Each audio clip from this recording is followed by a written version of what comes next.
আমি তো ডাক্তার সাহেবদের সাথে কথা বললাম এবং সব পেশেন্ট দেখা হলো। তো একজন পেশেন্টের অবস্থা যে আইসিইউতে আছে তারটা হয়তো 24 ঘন্টা পরে বোঝা যাবে, যেহেতু হেড ইনজুরি। ডাক্তার সাহেবরা যেটা বললো 24 ঘন্টা আগে এটা বোঝা যায় না। তো তারা সবাই ভাবতেছে যে 24 ঘন্টা পরে আল্লাহ দিলে নর্মাল হয়ে যাবে। আর অন্যান্য পেশেন্ট ওরকম নেই, ডাক্তাররা বলছে সবাইই আল্লাহ দিলে ভালো হয়ে যাবে।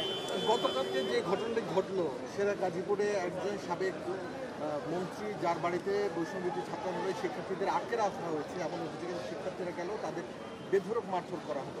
এই বিষয়টাকে আপনারা কিভাবে দেখছেন? এবং এটার ক্ষেত্রে আমরা আইনানুগ ব্যবস্থা তো নিচ্ছি এবং এটার সাথে যারা জড়িত তাদের সর্বোচ্চ বিচারের আওতায় আনা হবে এবং তাদের সর্বোচ্চ যেন পানিশমেন্ট হয় এই ব্যবস্থা করা হবে।